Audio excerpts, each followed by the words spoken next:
इयत्ता 10वी विषय इतिहास पाठ पहिला इतिहास लेखन पाश्चात्य परंपरा.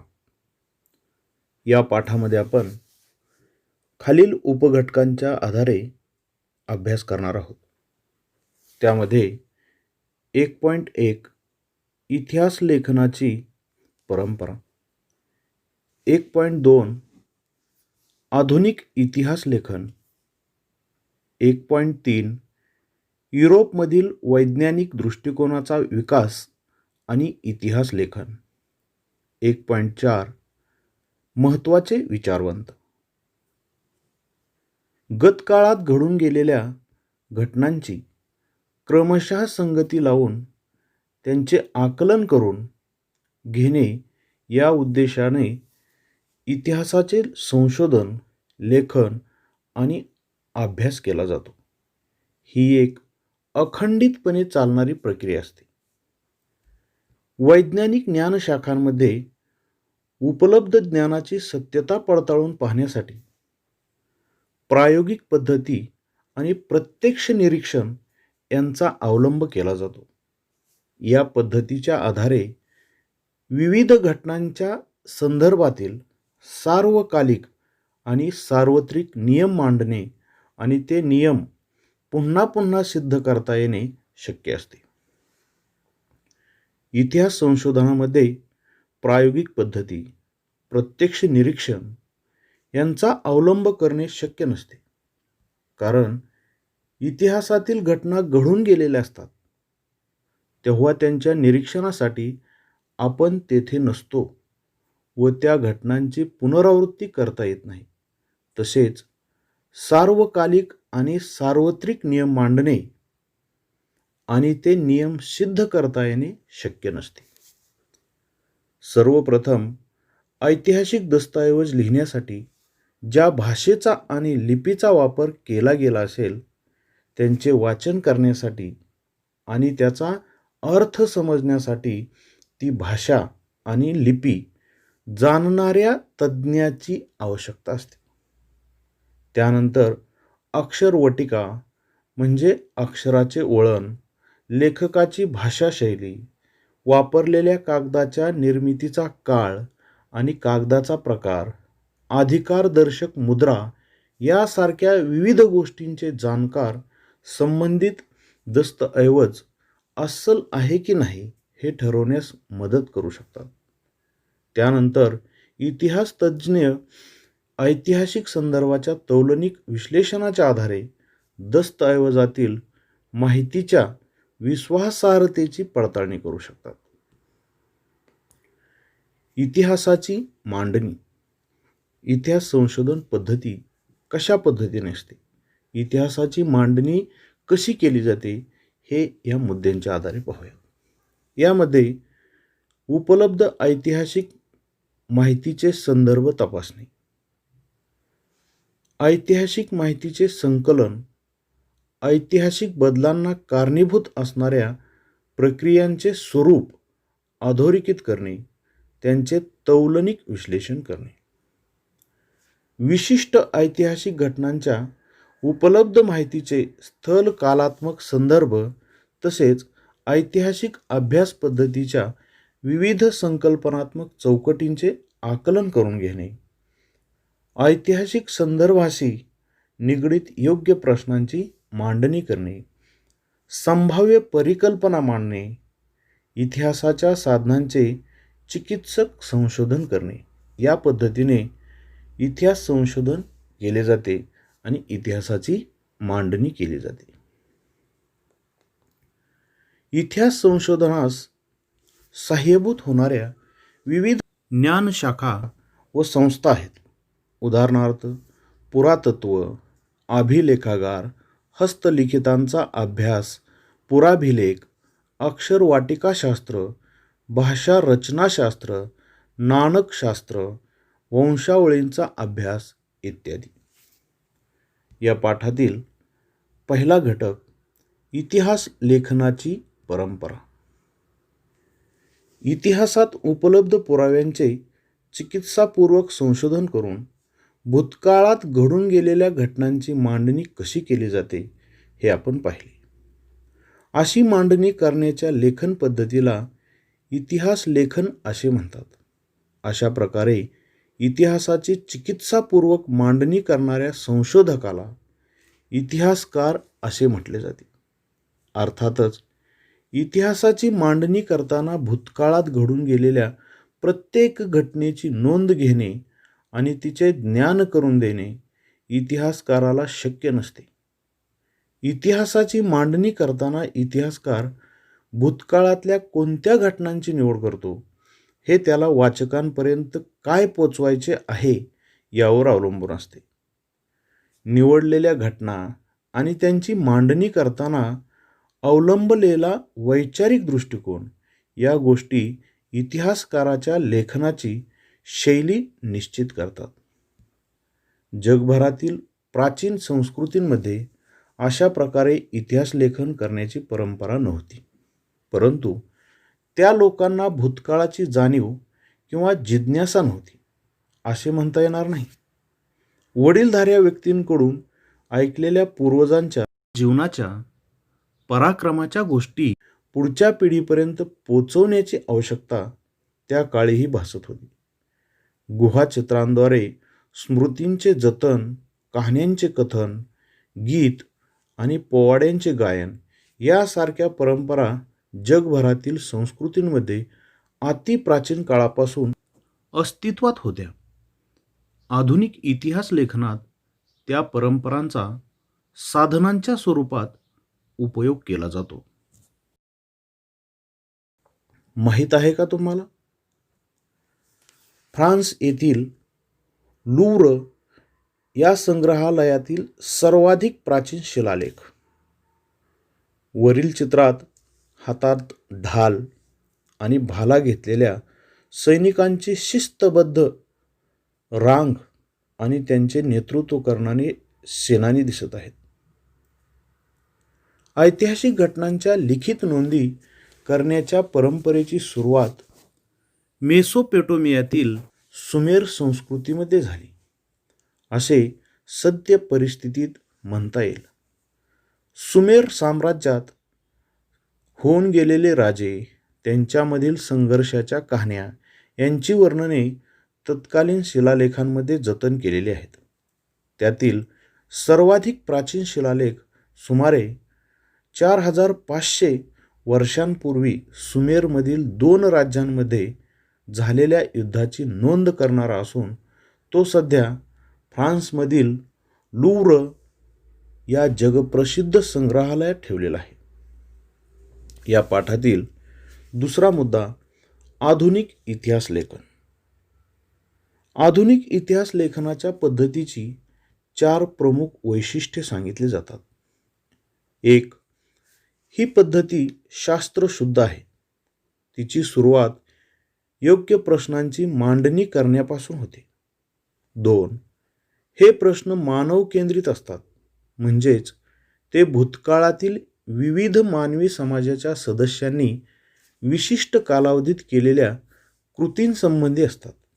इतिहासात त्या कृतींचा संबंध दैवी घटना किंवा देवदेवतांच्या कथा कहाण्यांशी जोडण्याचा प्रयत्न केला जात नाही. 3. या प्रश्नांच्या इतिहासातील उत्तरांना विश्वासार्ह पुराव्यांचा आधार असतो. त्यामुळे इतिहासाची मांडणी तर्क सुसंगत असते. 4. मानवजातीने भूतकाळात केलेल्या कृतींच्या आधारे मानवजातीच्या वाटचालीचा वेध इतिहासात घेतला जातो. वरील वैशिष्ट्यांनी युक्त असलेल्या आधुनिक इतिहास लेखनाच्या परंपरेची बीजे प्राचीन ग्रीक इतिहासकारांच्या लेखनात आढळतात असे मानले जाते. हिस्ट्री हा शब्द ग्रीक भाषेतील आहे. इसवी सन पूर्व 5व्या शतकात होऊन गेलेल्या हिरोडोटस या ग्रीक इतिहासकाराने तो प्रथम त्याच्या द हिस्ट्रीज या ग्रंथाच्या शीर्षकासाठी वापरला. उपघटक 3. युरोपमधील वैज्ञानिक दृष्टिकोनाचा विकास आणि इतिहास लेखन. इसवी सनाच्या 18व्या शतकाच्या काळापर्यंत युरोपमध्ये तत्त्वज्ञान आणि विज्ञान या क्षेत्रांमध्ये लक्षणीय प्रगती झाली. वैज्ञानिक पद्धतीचा उपयोग करून सामाजिक आणि ऐतिहासिक वास्तवांचाही अभ्यास करता येणे शक्य आहे, असा विश्वास विचारवंतांना वाटू लागला होता. पुढील काळात युरोप अमेरिकेमध्ये इतिहास आणि इतिहासलेखन या विषयांसंबंधी खूप विचारमंथन झाले. इतिहास लेखनामध्ये वस्तुनिष्ठतेला महत्त्व येत गेले. 18व्या शतकाच्या आधी युरोपमधील विद्यापीठांमध्ये सर्वत्र ईश्वरविषयक चर्चा आणि तत्संबंधीचे तत्त्वज्ञान या विषयांनाच अधिक महत्त्व दिले गेले होते. परंतु हे चित्र हळूहळू बदलू लागले. इसवी सन 1737 मध्ये जर्मनीमधील गॉटिंगेन विद्यापीठाची स्थापना झाली. या विद्यापीठात प्रथमच इतिहास या विषयाला स्वतंत्र स्थान प्राप्त झाले. त्या पाठोपाठ जर्मनीमधील इतर विद्यापीठेही इतिहासाच्या अभ्यासाची केंद्रे बनली. उपघटक चौथा, महत्त्वाचे विचारवंत. इतिहास लेखनाचे शास्त्र विकसित होण्यात अनेक विचारवंतांचा हातभार लागला. त्यातील काही महत्त्वाच्या विचारवंतांची माहिती घेऊया. रेने देकार्त 1596 ते 1650. इतिहास लेखनासाठी वापरल्या जाणाऱ्या ऐतिहासिक साधनांची, विशेषतः कागदपत्रांची विश्वासार्हता तपासून घेणे आवश्यक आहे, असे मत आग्रहाने मांडले जात होते. त्यामध्ये रेने देकार्त हा फ्रेंच तत्त्वज्ञ अग्रभागी होता. त्याने लिहिलेल्या डिस्कोर्स ऑन द मेथड या ग्रंथातील एक नियम शास्त्रशुद्ध संशोधनाच्या दृष्टीने फारच महत्त्वाचा मानला जातो. एखादी गोष्ट सत्य आहे असे निसंशयरित्या प्रस्थापित होत नाही तोपर्यंत तिचा स्वीकार कदापि करू नये, हा तो नियम आहे. व्हॉल्टेअर 1694 ते 1778. व्हॉल्टेअरचे मूळ नाव फ्रान्सवा मरी ऑरुये असे होते. व्हॉल्टेअर हा फ्रेंच तत्त्वज्ञाने इतिहास लेखनासाठी केवळ वस्तुनिष्ठ सत्य आणि घटनांचा कालक्रम एवढ्यावरच लक्ष केंद्रित न करता तत्कालीन समाजाच्या परंपरा, व्यापार, आर्थिक व्यवस्था, शेती इत्यादी गोष्टींचा विचार करणे आवश्यक आहे, हा विचार मांडला. त्यामुळे इतिहासाची मांडणी करताना मानवी जीवनाचा सर्वांगीण विचार व्हायला हवा, हा विचार पुढे आला. त्या दृष्टीने व्हॉल्टेअर आधुनिक इतिहास लेखनाचा जनक होता असे म्हणता येईल. जॉर्ज विल्हेम फ्रेडरिक हेगेल 1770 ते 1831 या जर्मन तत्त्वज्ञाने ऐतिहासिक वास्तव तर्कशुद्ध पद्धतीने मांडले गेले पाहिजे यावर भर दिला. इतिहासातील घटनाक्रम प्रगतीचे टप्पे दर्शवणारा असतो. त्याचबरोबर इतिहासाची मांडणी इतिहासकाराला वेळोवेळी उपलब्ध होत असलेल्या पुराव्यांनुसार बदलत जाणे स्वाभाविक असते, असे प्रतिपादन त्याने केले. त्याच्या विवेचनामुळे इतिहासाच्या अभ्यास पद्धती विज्ञानाच्या पद्धतींपेक्षा वेगळ्या असल्या तरी त्या कमी प्रतीच्या नाहीत, अशी अनेक तत्त्वज्ञांची खात्री पटली. एनसायक्लोपीडिया ऑफ फिलॉसॉफिकल सायन्सेस या ग्रंथामध्ये त्याची व्याख्याने आणि लेख यांचे संकलन आहे.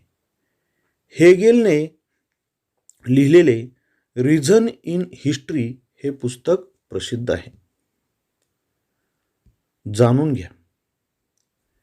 हेगेलच्या मते कोणत्याही घटनेचा अर्थ लावण्यासाठी तिची वर्गवारी दोन विरोधी प्रकारात करावी लागते. त्याशिवाय मानवी मनाला त्या घटनेचे आकलन होत नाही. उदाहरणार्थ, खरे खोटे, चांगले वाईट या पद्धतीला द्वंद्ववाद डायलेक्टिक्स असे म्हटले जाते. या पद्धतीत प्रथम एक सिद्धांत मांडला जातो. त्यानंतर त्या सिद्धांताला छेद देणारा प्रतिसिद्धांत मांडला जातो. त्या दोन्ही सिद्धांतांच्या तर्काधिष्ठित उहापोहानंतर त्या दोहोंचे सार ज्यात सामावलेले आहे अशा सिद्धांताची समन्वयात्मक मांडणी केली जाते. लिओपॉल्ड हॉन रांके 1795 ते 1886.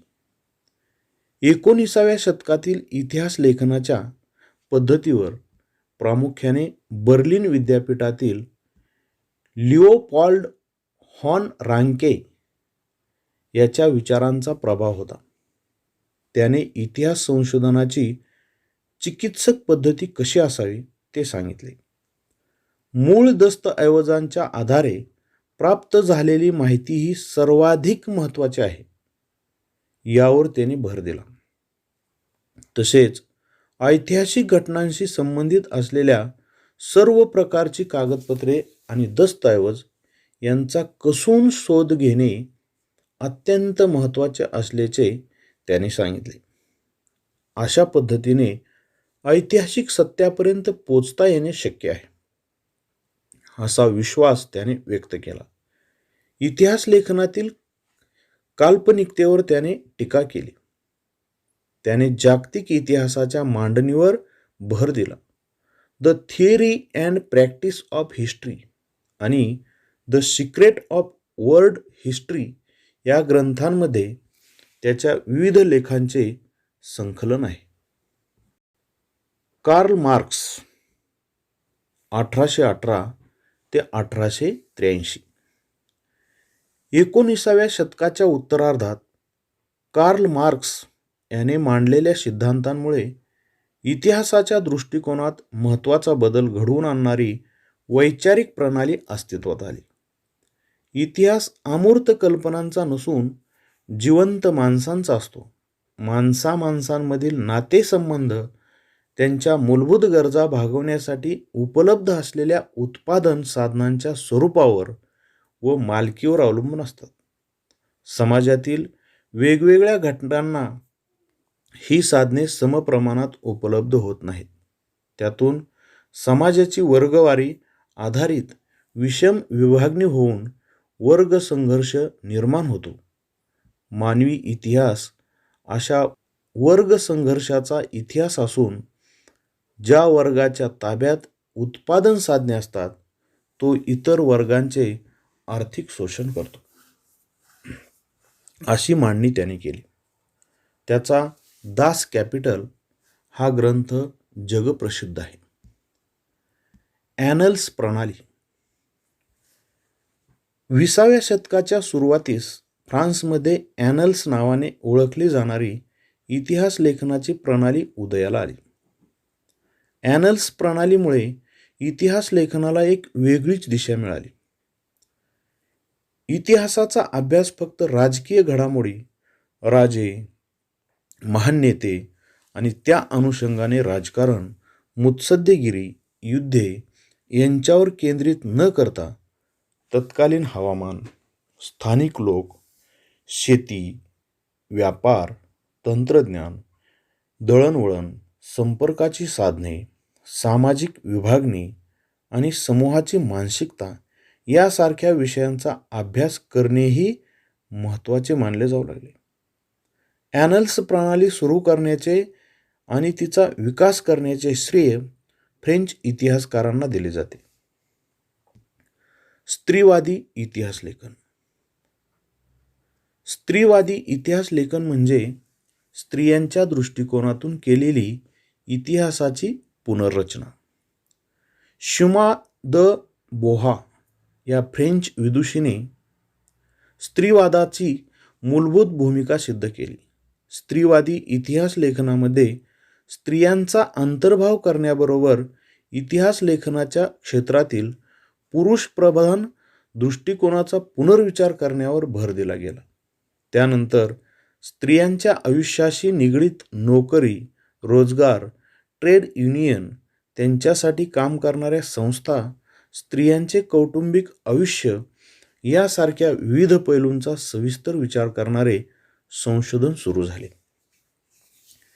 इसवी सन 1990 नंतर स्त्री हा एक स्वतंत्र सामाजिक वर्ग मानून इतिहास लिहिण्यावर भर दिला गेलेला दिसतो. मायकेल फुको 1926 ते 1984. 20व्या शतकातील फ्रेंच इतिहासकार मायकेल फुको याच्या लेखनातून इतिहास लेखनाची एक नवी संकल्पना पुढे आली. त्याच्या आर्किओलॉजी ऑफ नॉलेज या ग्रंथामध्ये त्याने इतिहासाची कालक्रमानुसार अखंड मांडणी करण्याची पद्धत चुकीची आहे असे प्रतिपादन केले. पुरातत्वामध्ये अंतिम सत्यापर्यंत पोचणे हे उद्दिष्ट नसून भूतकाळातील स्थित्यंतरांचे स्पष्टीकरण देण्याचा प्रयत्न असतो याकडे त्याने लक्ष वेधले. फुको याने इतिहासातील स्थित्यंतरांचे स्पष्टीकरण देण्यावर भर दिला.